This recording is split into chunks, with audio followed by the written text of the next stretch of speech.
Experience করলাম যখন আমি বিষ্ণুপুর রাইড ফার্স্ট রাইড যখন স্কুটি নিয়ে গেছিলাম, নতুন স্কুটি দিয়ে এক্সচেঞ্জ করে একটা যাচ্ছে তাই একটা একাকার করেছিলাম। সেকেন্ড বার যখন অ্যাক্সিডেন্ট ক্লাস হতো, এখন আজকে থেকে প্রায় 1 বছর হয়ে গেছে, আমাদের চ্যানেলে দেখবে যে শান্তিপুর রাইড আছে, শান্তিপুর রাইড স্কুটি দিয়ে করেছিলাম ওটাতে। আর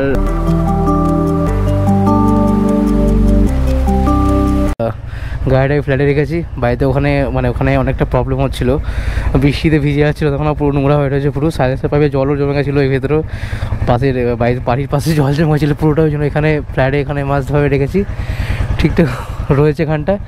আর এখন আমরা যাবো এখন ব্যারাকপুর, মানে বিটি রোডে উঠে গেছি। বিটি রোডের নাম কিন্তু ব্যারাকপুর ট্রাঙ্ক রোড। এটা কিন্তু আগদিনে যে টপিকের উপর কথা বলছিলাম আমরা, সেই টপিকটা কিন্তু আমরা কমপ্লিট করতে পারিনি, কিছুটা পয়েন্ট বাকি ছিল আমার পয়েন্ট অফ ভিউ থেকে, বা বাড়িতে এসেও করতে পারিনি, কারণ গোপ্রোটা এমনভাবে মানে খারাপ হয়ে গেছিলো না, যে এইভাবে আমি আর কিছু ভাবতে পারছিলাম না। আর বাড়িতে এসে আর সেরকমভাবে ভালো লাগেনি যে আবার বানাবো ব্লগটা পুরো আরও 2-3টে পয়েন্ট অ্যাড করবো। এখানে কী হয়েছিল আমি বলছি, একটা ব্যাটারি পুরো খারাপ হয়ে গেছে, সেই ব্যাটারিটা দিয়ে দেখাচ্ছে 57% চার্জ, কিন্তু সেখানে গোপ্রোতে জাস্ট ক্যাপচার অন করলে কিন্তু সেটা কিন্তু বন্ধ হয়ে যাচ্ছে আবার। ভিড় আজকে ট্রাফিক ভাই সাব। আর আজকে ওয়েদারটা 2-3 দিন ওয়েদারটা কিন্তু একদম ক্লাউডি হয়ে রয়েছে। কালকে দারুণ বৃষ্টি হয়েছে, বাড়ির সামনে পুরো জল ফল জমিয়ে দিয়েছে। আর আমার হান্টারটা এত জল জমেছে যে হান্টারটার পাইপে কিন্তু জল সাইলেন্সার পাইপে কিন্তু জল ঢুকে গেছিলো কালকে। আর তাই জন্য কিন্তু ওই ফ্ল্যাটে আমি শিফট করে দিয়েছি আমার বাইকটা। তো ঠিক আছে, কালকে কিন্তু আমাদের একটা রাইড আছে, ভালো কথা। কালকে কিন্তু আমরা যাচ্ছি বনগাঁর ওইদিকে, একটা রাইড আছে, খুব সুন্দর একটা রাইড আছে কালকে। আর তোমাদের দেখতে হলে প্লিজ সাবস্ক্রাইব করো চ্যানেলটাকে, নতুন বেল আইকনটা টিপে। আর যদি ভালো লাগে অবশ্যই লাইক করে শেয়ার করে দিও ব্লগগুলো যদি ভালো হচ্ছে তো। আর কমেন্ট করে অবশ্যই জানিও যে আর তোমাকে সাজেস্ট করতে পারো যে আমি কোথায় যেতে পারি, কোথায় ভালো জায়গা যেতে পারি, আমাকে কিছু সাজেস্ট করতে পারো শর্টকাটে, এই জাস্ট কলকাতা আশেপাশে বা ওইদিকে, বা এখান দিয়ে 100 কিলোমিটার মধ্যে হলেই হবে, যে তোমরা সাজেস্ট করলে।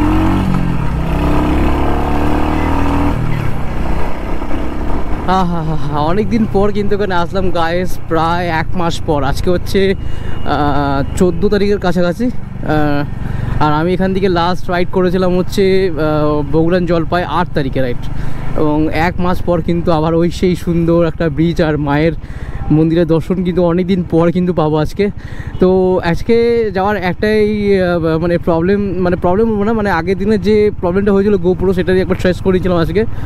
কালকে প্রায় 200 কিলোমিটার রাইড আছে, কাল 200 থেকে 250 কিলোমিটার রাইড আছে। আর ডান দিকে দেখো এই সুন্দর দৃশ্যটা কিন্তু অনেক দিন পর দেখতে পাচ্ছি, বালির ব্রিজ আর রেল লাইন কিন্তু ট্রেন যাচ্ছে ভাই। আর বাঁ দিকে দেখো, আর তারপরে যে গঙ্গা এখানে দেখা যাচ্ছে না, তাই ওই যখন আমাদের দক্ষিণেশ্বরের মায়ের মন্দিরের চূড়া বহুদিন পর আজকে দর্শন করলাম। মা আজকে ডেকেছে বহুদিন পর, তাই দর্শনটা আবার হয়ে গেল। আর এইটা দক্ষিণেশ্বরের এই ব্রিজটা কিন্তু আমাদের খুব ইন্সপায়ার করে। যখনই কোনো আমরা এই রোডে দিয়ে যাই, মনে হয় যে না আজকে রাইডে বেরিয়েছি গাইস, যে কোনো রাইড হোক না, সিটি রাইড হোক বা অন্য কোনো রাইড হোক না কেন, সানডে রাইড হোক, যে কোনো রাইড হোক না কেন, বাট এই ব্রিজটার আলাদাই মায়াবী ব্রিজ বলতে পারো এটা তুমি। আর গঙ্গা তো রয়েছে আমাদের খুব সুন্দর পবিত্র নদী।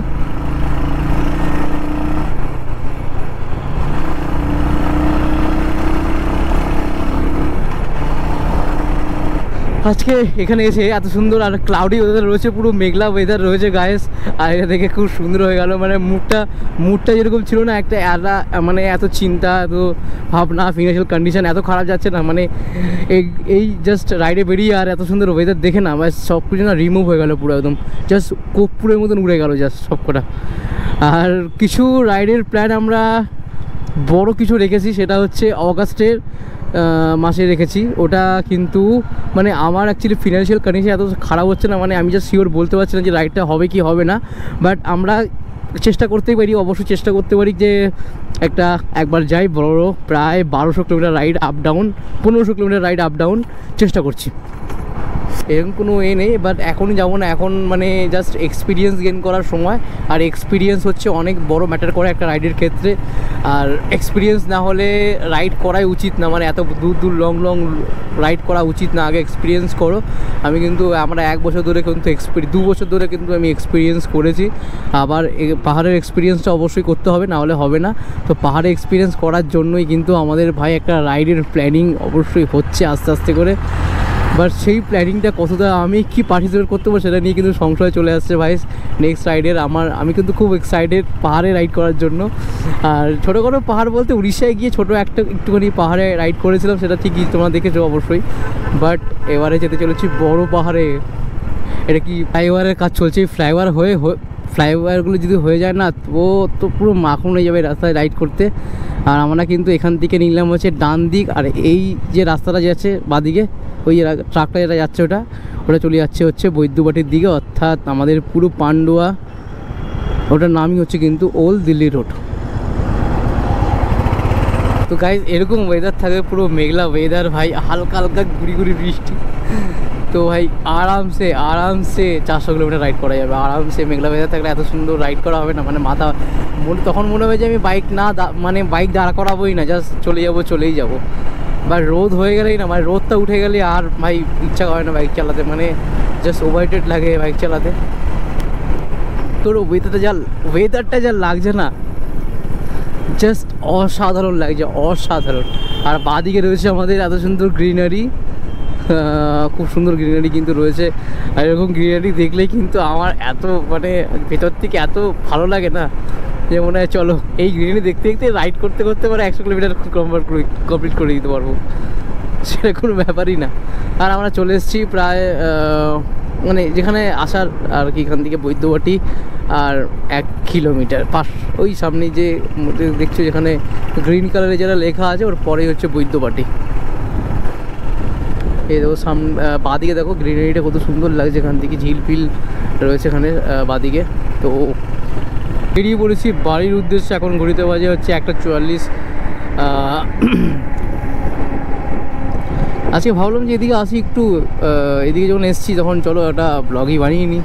তো ছোট্টখাটো একটা ব্লগ বানিয়ে নিলাম তোমাদের জন্য। এই গ্রিনারি, খুব সুন্দর সুন্দর গ্রিনারি, তাল গাছ আছে, গ্রিনারি দেখতে আমার বেশ ভালো লাগে। আগে একটু ছিল ওই গ্রিনারি, তো বেশি এখান থেকে আমার বাড়ি হচ্ছে 30-35 কিলোমিটার দূরে। বাট আমি বললাম না যে আমার বাড়ি থেকে 30-35 কিলোমিটার দূরে আসে এবং সুন্দর একটা গ্রিনারি তোমরা দেখতে পারবে। আর ঠিক আছে, আর একটু এক্সপিরিয়েন্স করলাম। আমাদের ফার্স্ট রাইড এক্সপিরিয়েন্স করলাম যখন আমি বিষ্ণুপুর ফার্স্ট রাইড যখন স্কুটি নিয়ে গেছিলাম, নতুন স্কুটি দিয়ে অ্যাক্সিডেন্ট করে একটা যাচ্ছে তাই একটা একাকার করেছিলাম। সেকেন্ড বার যখন অ্যাক্সিডেন্ট করলাম সেটা এখন আজকে থেকে প্রায় 1 বছর হয়ে গেছে। আমাদের চ্যানেলে দেখবে যে শান্তিপুর রাইড আছে, শান্তিপুর রাইড স্কুটিরই করেছিলাম ওটাতে। আর ওই রাইডের সময় আসার পথে আমরা দিল্লি রোডের একদম যে আয়াদিন ধাবা রয়েছে ওর থেকে প্রায় 5-10 কিলোমিটার দূরে মানে আগিয়েছে, মানে 5-10 কিলোমিটার আগিয়েছে কিন্তু আমার পেছনের চাকা ফেটে গেছিলো এবং তার জন্য কিন্তু হয় মুখ থুবড়ে পড়েছিলাম। কিন্তু বাঁচিয়েছে কি আমার হেলমেট, দুটোতেই কিন্তু হেলমেটটা কিন্তু আমার ভেরি ইম্পর্টেন্ট ছিল, খুব মানে ইম্পর্টেন্স বলতে গিয়ে দুটো ইম্প্যাক্টেই কিন্তু আমাকে হেলমেটটা মাথাটা বাঁচিয়েছে। তো সেফটি বলতে এই দুটো আমার এক্সপিরিয়েন্স আমি মানে গেছে। আর আমি কিন্তু স্কুটি চালাতাম কত 1,10-12 হাজার টাকা এরকম স্কুটির দাম, বাট আমি কিন্তু করেছি মানে আমার হেলমেটটা পরতাম কিন্তু 5,000 টাকা দিয়ে। তো ওই জন্য বলি যে হেলমেট, রাইডিং জ্যাকেট, গ্লাভস সব এগুলো কিন্তু ভেরি ইম্পর্টেন্ট ভাই আমাদের রাইডের ক্ষেত্রে। তো ইম্প্যাক্ট যে কোনো সময় হতে পারে ভাই, এগুলো বলে করে আসবে না, ফ্র্যাকশন অফ সেকেন্ডের মধ্যে ইম্প্যাক্ট হতে পারে। বাট এইগুলো কতটা হেল্প করেছে সেটা আমি তোমাকে শেয়ার করলাম আজকে।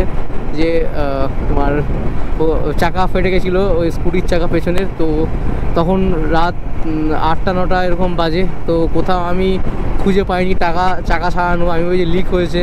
তো এরকম একটা কাকুর কাছে গেছিলাম, মানে জাস্ট বয়স্ক ঘুমিয়েছিল, ঘুম থেকে তুলে আমি দেখিয়ে চেক করে দেখলাম যে চাকাটা ফেটে গেছে, মানে জাস্ট লিক হয়নি, চাকা ফেটে গেছে।